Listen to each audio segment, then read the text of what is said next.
Welcome to the NBA Coast to Coast podcast brought to you by thelines.com. Coming to you from the West Coast, Josh Lander, joined once again by Nate Weitzer on the East Coast. And we are back together on the Saturday here, looking at Sunday's games for you guys as we get ahead of this slate here with 4 games before a quick break in the NBA on Monday as teams are traveling and such in their series. In this one, we're going to be bringing you our best bets from each of these games on Sunday. Also have a player props video up for you, so make sure to like and subscribe to that page and continue to follow along with us. Also want to make sure you head to thelines.com. That's where you can check out all the great written content we have up on the site right now and use that odds finder tool that we have to make sure you guys can get all the best odds available to you in these bets you want to make this NBA postseason. Running through the record from the other night, we don't really have to because I did a video yesterday and we're still on Saturday waiting for these games to end. So we're just going to jump right into our first best bet of the night, Nate. And why don't you kick us off? Yeah, I'm going to take Anthony Edwards to kind of back up his ridiculous claim that he thinks this is going to be the first team to come back from 3-0. But I think he will put his money where his mouth is in terms of just putting up another big scoring line. So what I'm taking here is Ant 30 points, 3 threes, and this game to go over 225. I think, that's plus 360. So that's the juicy play. If you want to be more conservative and take Ant 25 with that, you're still getting like plus 260. I really like the over in this game. I liked it for game 3. With the Nuggets on the road, their defense is going to be way worse. We looked at, a 5-point worse defensive rating this season when they were on the road versus at home. In the playoffs, it's rare, to see a defense be this bad. But last 9 road playoff games, 123 defensive rating. They're giving up 117 a game. They're giving up 14 threes at 40%. So I see positive regression even for mini shooting threes. That game went over, they only hit 10 threes at like 32% in game 3, and Ant went 3 for 11. And Ant went 6 for 10 in Denver the game before that. I mean, both games well over 40 minutes, talking about 41 points, then 36 points. He is the offense. I mean, the Wolves, what else do they have? I mean, they have Cat, who doesn't know where to stand on the floor because he's playing in an awkward position alongside Rudy. You're going to have to score a ton to beat Denver. They've shown that their offense can keep chugging along, even with Jokic in foul trouble for a little while. I mean, that bench, which was often looked at as the biggest weakness for Denver, right now looks like a hell of strength, right? I mean, there's just the 3 guys that they can pull off there with Uncle Jeff, Christian Braun, and Bruce Brown. That'll keep the offense flowing. That'll keep the pace pretty high.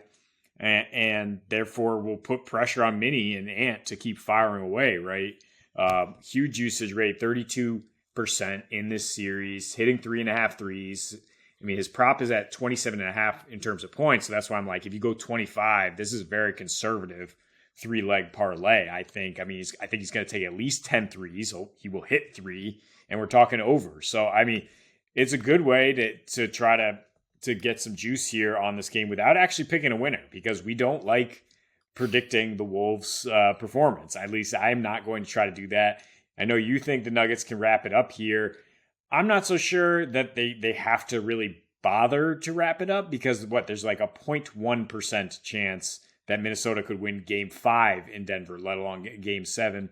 So Denver could very easily let this one go. I mean, but that's neither here nor there. The point is, Denver's gone over now in 6 of 8 playoff games. They're a rare team that the offense is still good and the defense is still vulnerable, even when we get into the postseason.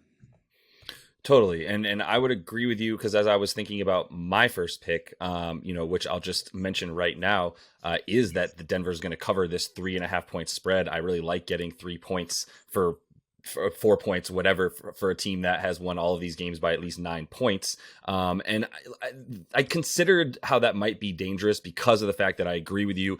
Ant is primed for a big game. Thought he would have a bigger game in game 3, and Cat played pretty well for them, but that, that didn't, just not enough. And that's really what I'm going with. I'm sort of inspired by watching the 76ers put together just an absolute disgusting game that was good enough to beat a Nets team that was like, what we don't really have anything for you. And I think that's going to be the case here in this game as well, in terms of Minnesota going 1-2-3 Cancun, 1-2-3 Banff, whatever the closest vacationing spot is to them up in Minnesota. Let's go there, because this team, more so than more so than the Nets, who I don't know what their team chemistry is like. I think it's pretty good for a team that just came together. This Minnesota team could not be further from having any kind of team chemistry. And I don't really know, like, the future for them and the future for Cat being on this team seems a lot more bleak than it ever has at this point. And what they do with Rudy is interesting. I don't know that you can move him. And it seems like, there isn't going to be too much camaraderie going on in the offseason between he and the rest of this team. So I think they're pretty much already over it. You look at the way that the Nuggets are scoring, it's just getting whatever they want, whenever they want, however they want. And that's for starting with the fact that when Joker decides that he wants to go get a bucket on Rudy Gobert, he does it. That's why his shooting percentage is about 65% in this series. And he's only taking 14 shots a game to get those points, which is at 20 a game for him, below his average. And they're still scoring a lot, which is why I agree with points in this game once again. I think they care even less about defense right now than they have been, because of the fact that they're getting 55 open shots a game, right? They're like open shots, which is at least a 3.5 foot distance between the shooter and the next closest defender. That's a lot. 55 per game would be number one in the league throughout the year. And they've done it every game this series, because they've also got 27 assists per game. And they're hitting, 61% of their shots on assisted field goals, which would also be best in the league right now, where they were for most of the season, because as Joker goes, so do they. And playoff Jamal Murray, despite a few struggles and the fact that the Timberwolves game planned for him last game, wildly so, that he was really never able to get too many open shots. He had about 5 and he hit 2 of them from deep anyway. And so I think, with the extra attention that they're giving him, they're just going to continue to get wide open plays and wide open shots. And even if, we were so close to that bet in the other game where the Timberwolves were winning at the beginning of the first quarter, or at the end of the first quarter, and then lose the game. The first quarter was tied because they gave up a last second, basically a bucket in the last 5 seconds of that quarter. Otherwise, that was a nice plus 400 there. And I don't think they have that in them again. With the way that Rudy's playing on defense is just as bad as it was, if not worse, all season, with a 126.5 defensive rating for the Timberwolves when Rudy Gobert is on the floor in 97 minutes of this series. When he's off the floor, it's not totally fair, but when he's off the floor, it's 105 defensive rating, in part because he's off the floor when Joker's off the floor, and that's obviously going to create some stagnance for that offense for the Timberwolves. But I do think Denver wants to win this game, and I'm happy to take the over as a result of that, and I'm also happy to take the 4 points. No, yeah, I'm not trying to say that they're just going to loaf and not necessarily try to do it. I think it's a fine pick because, yeah, they're deeper, they're ruthlessly efficient on offense. I just love the over because, yeah, I didn't even mention that over in 6 of their last 7 regular season meetings, these two teams, the one under actually hit 240 and went under. So it's like they just both have the weapon. Like there's no answers for either of them, which is what you're basically saying. Like Gobert's not doing anything with Jokic, and Ant is exactly the type of explosive shooting guard that the Nuggets apparently don't have any answers for. But, Agreed. I'm moving on to a lower scoring game, to say the least. The Knicks and Cavs, and we get them at 1 p.m. on Sunday in a sleepy New York hangover state. So I'm going under 206. I mean, we said before last game where it was 211, we're like, I guess the odds makers just don't feel comfortable putting something around 200. Well, they're still not doing that, even after that game totaled oh my God, it was so low. I can't even what's 97 plus 79? I just like 170-ish. I mean, yeah, both teams are averaging under 100. I mean, the Cavs got to 107 in game 2 because they had like a on fire experience. Otherwise, these teams are really scrapping to get to 100 because they're just such mirror images of each other, and they're so good protecting the rim, so good at not fouling. And they're so limited on their options if you're going to double their best player, right? And Brunson getting so much attention, Mitchell getting so much attention. Garland went off in game 2 and then promptly just had one of the worst playoff games ever. So you can't necessarily rely on anybody playing off them. We talked about Randall being the second option for the Knicks. And sheesh, it got even worse in a win for them. He now is shooting under 33% with an 85 offensive rating in this series. You're seeing more Josh Hart, who is a great defender, and less Quentin Grimes, who is probably a little bit better of a shooter, but not ready for this experience. So we're looking at the Knicks 8 threes per game at 27% in the series. The Cavs 10 threes at 32%. Cavs averaging 94, Knicks averaging 97. The pace is 91. It's not going to get any faster. And it's the early Sunday game. The two times these teams met at MSG, they were both pretty low scoring. The Sunday game was ridiculous. It was 92-81. Knicks win. Both teams, they combined to shoot 20% from three, and there were more turnovers than assists in the game total. And Jared Allen didn't even play, and Josh Hart was not obviously a part of the Knicks yet. So I'm saying. And it wasn't at all the high stakes of a playoff game. So I don't see the offense being better here as we come off with an early start on a Sunday. I think maybe you could tease it, because I keep talking about how much I like the Wolves Nuggets over. If you want to tease this to 210 and take under, and that one at over 221, those both seem like pretty good bets here, just to get a little wiggle room, because 104, 101 is a possibility here, and then you'd really be sweating it. That's what we had in game one almost, right? With the Knicks getting over 100 there. But look, it's just they're not good offensive teams, and they're great defensive teams.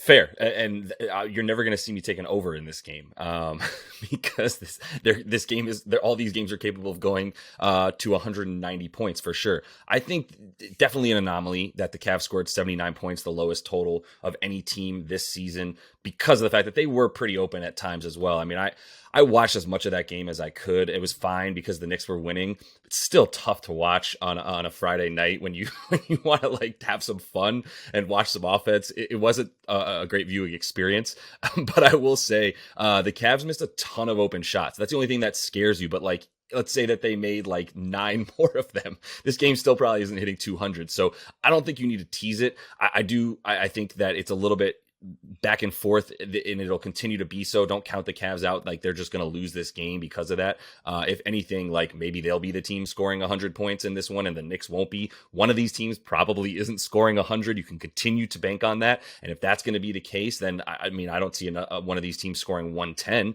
And so you can feel pretty confident that you get under the 206 there. I do like that. I just happen to like my second bet here, Nate, a little bit better, which was the under in a game that is going to have way more points. But I think it's still going to be going under in the Golden State and Sac game, which the total is at 238 on DraftKings. It's actually at 237 on FanDuel and a couple other spots. So take the 238, go under, and still get minus 110 there. I'm actually going to put a unit on that, and then I'm also going to just parlay it with the Dubs to win and put a quarter of a unit on the parlay of the money line with Golden State and the 238 total.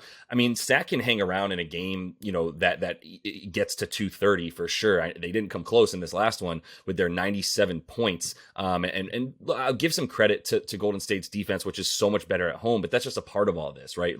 First of all, the pace for Sac on the road is a little bit slower, and it was 102.5 in game 3 there, after we saw 105 in game 1 and Sac and 104 paces in game 2 there. Kind of stuff we talked about where I took this same thing on Friday night. Sac offense, way better. Sac offense, not as good on the road. Golden State defense, much better at home. Dubs allowing way fewer points at home, et cetera, et cetera. We don't need to go through it all over again. It's at 118.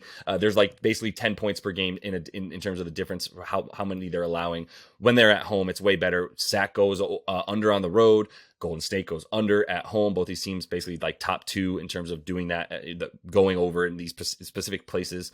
I think there's a Clay game coming. I do think it's this one. I'll talk about that in player props. But just as sort of an example of why Golden State's offense is also going to continue to be a little bit more stagnant is even if Clay goes off in this game, I still just don't believe in their ability to continue to get that many points. A couple of the guys that needed to play big minutes for them in a game 3 win, because Draymond wasn't there, like Moses Moody, and then you also throw Andrew Wiggins out there, who is going to continue to play a bit more. But I think Gary Payton didn't even play in that last game. I do believe he's going to be available for this one on Sunday, and that's going to be the guy that I think probably would have started in Draymond's place if he was available. And now that he is available, Draymond will be back in the lineup, but GB2 will be getting a bunch more minutes as well to make sure that defense is intact, because he was so huge for them even at the end of this season and then going back to last year's playoffs. So it's just too many points in the playoffs at this point between these two teams who have gone under this total in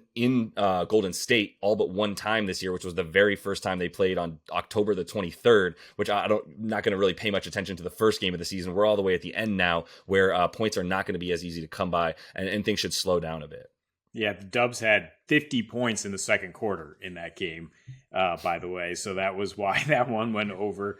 And I mean, that would be the one scenario I'd worry about. It's just a total Warriors avalanche, which could happen when you get Draymond back out there, the emotion and everything that goes along with it. If you do get the Clay game, you're always getting a Steph game.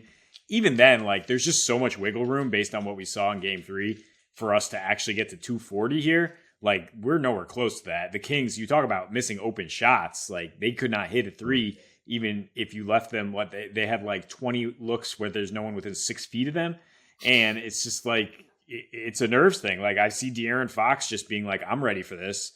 But who else is? And like, Sabonis is a great player, but he's not the one who's supposed to knock down these shots. He's not the one who's supposed to match the perimeter play of the best backcourt of the last decade.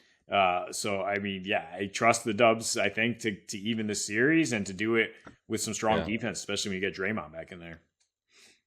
Yeah, totally. And shout out Kevon Looney, 20 rebounds. I think he had like 9 assists or 8 assists, like an insane amount. Assists, played his butt off. And 9, yeah. And he's a problem for Sabonis. He is strong, man. And now that you're getting another strong man back in Draymond Green, hopefully he can keep his feet to himself. And we will have a pretty good game 4. So that is all the time we have for you in this one. Make sure to like and subscribe to that page. Check out the player props video we have for you for Sunday as well. And until we see you next, happy betting.